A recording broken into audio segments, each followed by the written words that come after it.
Hi loves, welcome back to my channel. So today we're going to discuss about the documents that are required while traveling around East Africa.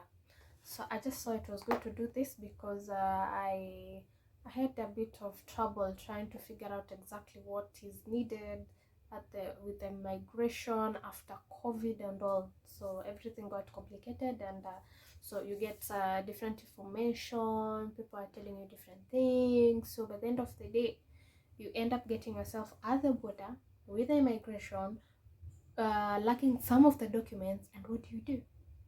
Either go back or pay and wait there. So let's get started. So if you're traveling in, let's say, Nairobi or wherever you are in Kenya, traveling to Tanzania, traveling to Uganda, the first thing you need is your passport. And when I say passport, either the East Africa passport, the new one, the sky blue, or you need the temporary passport. The temporary passport is a paper like it's in a paper, but it's only valid for 1 year.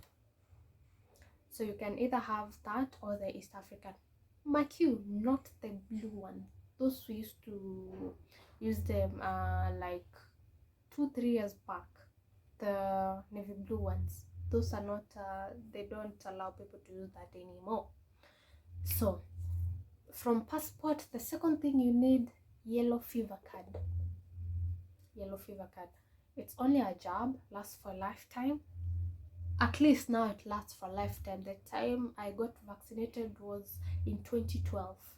It used to be valid for 10 years, but now you only have a jab for a lifetime.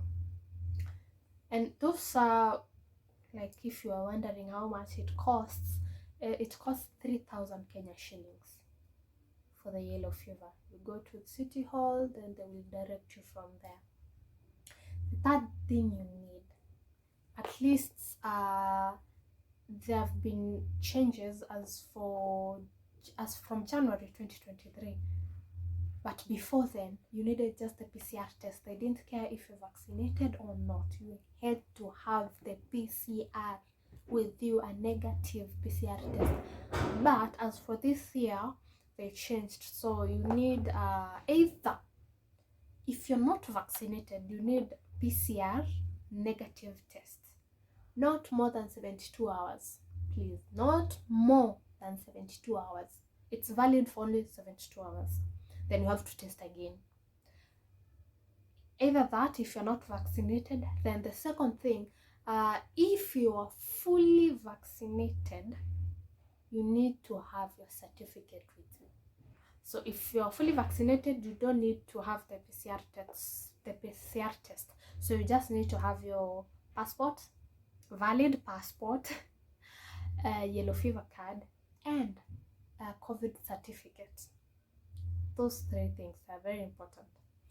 Then another thing, so let me expand a bit about the guys who maybe, let's start from the easy part, Nairobi, Kampala, if you're going to Uganda. And the last time I went to Uganda, I don't know if it has changed, for Kenyans, some people, if you didn't have the passport, you could use your ID just to cross. But for now, I don't know if the terms have changed. I'm not sure. It's a while since I was there. So you just needed your original ID. They give you a card, a small card, just for entry and exit. The day you're coming back, they pick it up. But now I'm not sure, so just have your passport, yellow fever, and the certificate for COVID. So the guys who are traveling from Nairobi, Kampala, or Nairobi, Uganda, let's say for buses, those who are going via road,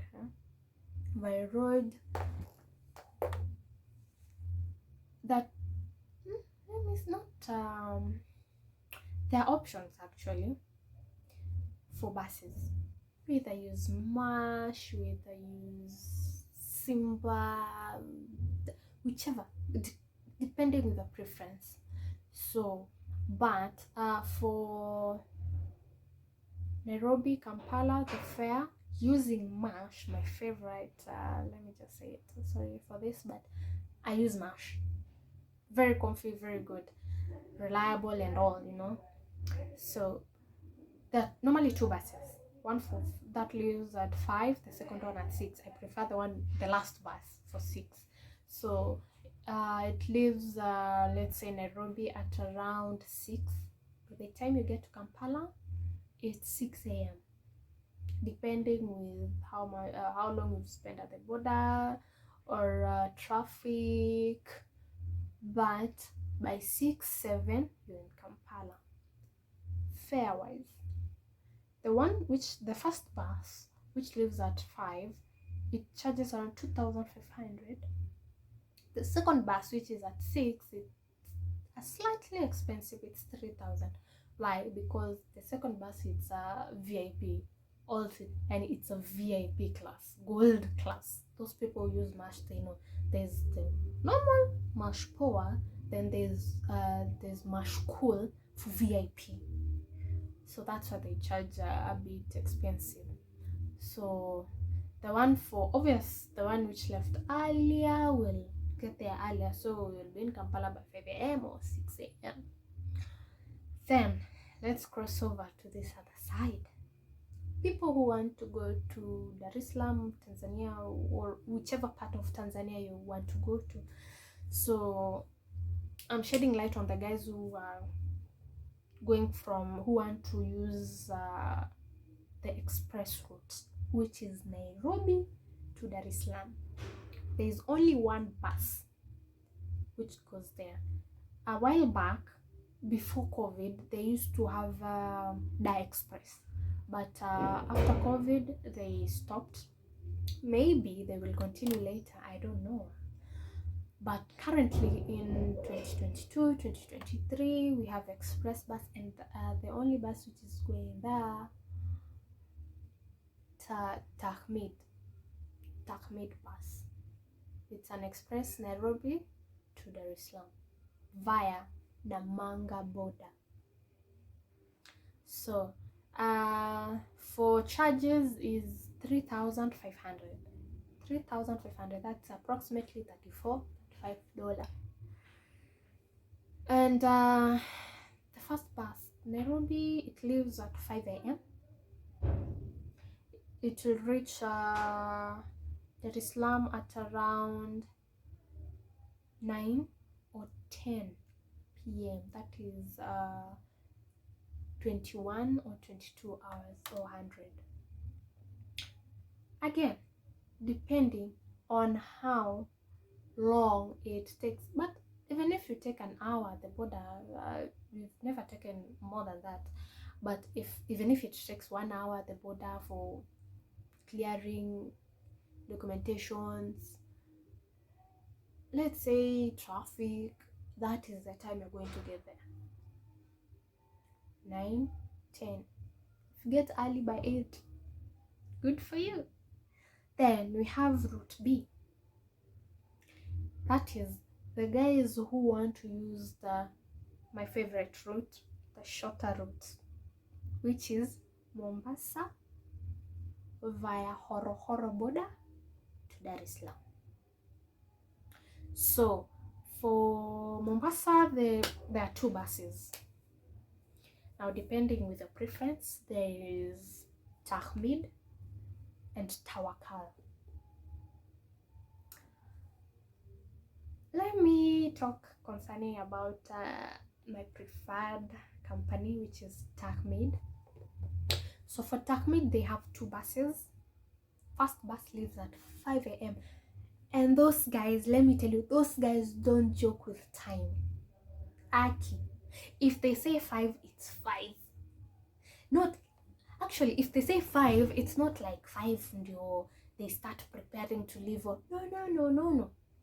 If it's 5, by exactly 5 a.m, 5.00 seconds, the bus starts to leave. Aki, If you get there at 5:05, too bad for you, because itakuwa imeenda, it will already have left. So 5 a.m. be there 15-30 minutes earlier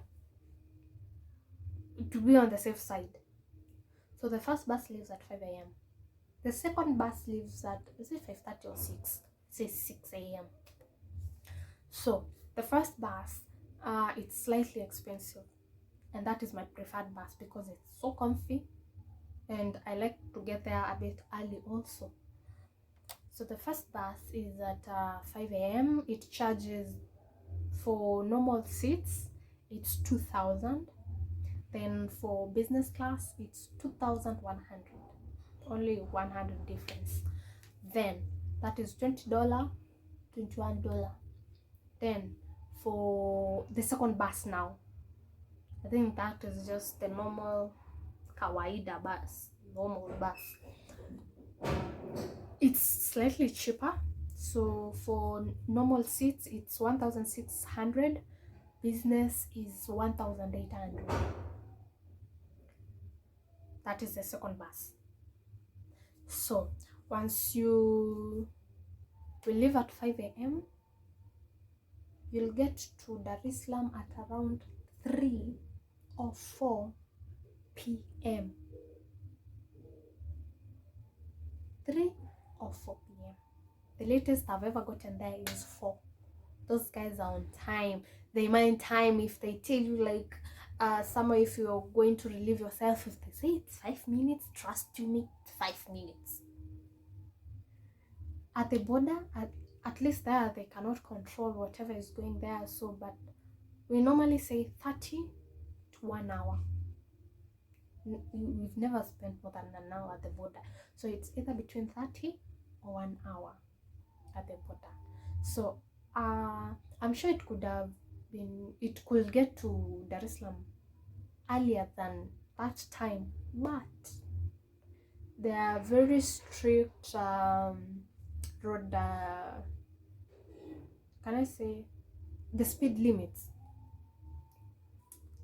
So for now, those are the options you have via road. If you want to use Nairobi Namanga, Dar es Salaam, or Mombasa or Rohoro, Dar es Salaam via road. Then there's a third option for the guys who are not in a hurry. They're called coasters. Coasters, they leave Nairobi. The last stop is Arusha. They don't go past Arusha. So you can use Nairobi Arusha route.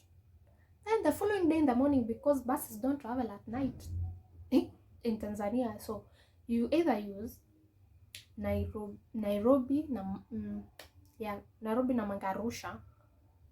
Then you spend the night in Arusha, book a bus from Arusha to your destination, wherever you're going to. So, but you will have to sleep in Arusha. So because buses most of the buses leave at 6 a.m. going to their destinations. They leave at 6 a.m. and maybe if you are in a hurry, maybe you can get another coaster. I don't know, depending with where you're going. So, but you have to go from start a journey in Nairobi, then to Arusha, then you sleep, continue your journey the following day, which is a hassle and is tiresome. Just, you can sacrifice the express route, sure, one day you're there, then do your things, relax. Yeah, so yeah, I hope this will help you. Then sorry, I'd forgotten, then we have the other option also, air. If you want to fly, there's you can use Air Tanzania, you can use British Air, or you can use KQ. Now also, depending on your preference, it's only 1 hour, 1 hour 30 minutes. Yeah, 1 hour 30 minutes, and you're there. You can decide to leave in the morning, have your breakfast there, or lunch time, or in the evening. Also, depending with you. So all in all, I hope this information will help someone out there, shed some light if you're planning to travel to either of the countries. And yeah, and please make sure all your documents are in place and they're all valid. Otherwise, you will have serious problems. I'm telling you this for free. You'll have serious problems at the border. And it's better if you're using your personal car, but if you're using a bus, please ensure everything you have, the documents are valid and you have all the documents needed. So yeah, that's it for today. Thank you for joining me, and hope to see you on the next video. Love everything.